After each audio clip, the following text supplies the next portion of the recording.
Hello and welcome to Charter Local Edition Northwest. I'm Dana Cowley and my guest today is Matt Watkins. He's the mayor of Pasco. Matt, thank you so much for joining us. We really appreciate it. Thanks for having me.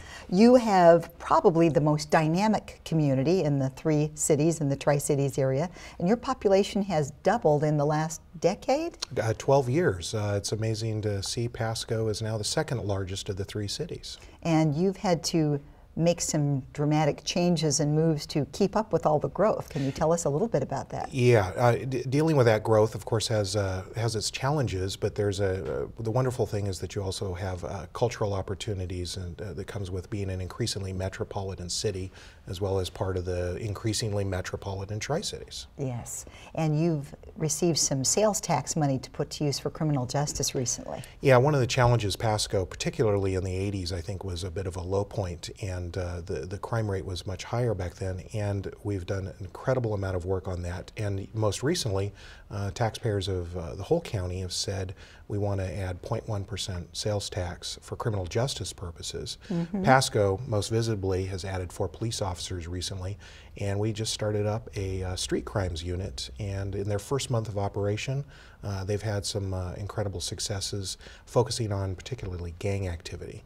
Well, 4 police officers makes a difference in a big community. So I can imagine in the city of Pasco, which is medium-sized, that's really going to make quite a difference. And so maybe you could tell us about some of their new successes. Well, I think the most recent example is they found through some more elaborate detective work a particular batch of gang members who were a little bit more organized, and that we wouldn't have normally caught, because the street crimes unit can work on cases at a very in-depth level. And we also arrested 16 documented gang members in the last month from that. Oh, that's wonderful. I know the gang members in central Washington tend to move up and down the valley. They migrate, and that can be challenging unless law enforcement officers are working with other departments too. And I'd say Pasco has been one of the leaders in that, in the Yakima to Walla Walla area, along with other Tri-City agencies, to share information because gang members do tend to move from one jurisdiction to another. If you can have some intelligence on them, you can make life on them a little bit more difficult.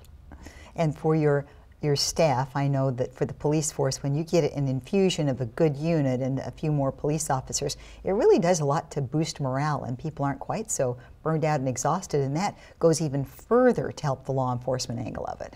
Exactly. In fact, our street crimes unit is made up of 4 of our more seasoned police officers, and then they were backfilled by junior officers who went through the academy. So it did take us a few months to bring that unit up to speed.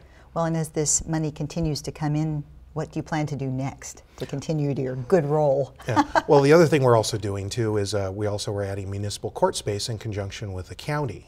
So we need to be able to try those things. So we're going to be breaking ground soon on some new municipal court space. Great, and that will help. Yes. Matt, thank you. Sure appreciate you joining us. Thank you very much. Matt Watkins, he's the mayor of Pasco. I'm Dana Cowley. You're watching Charter Local Edition Northwest.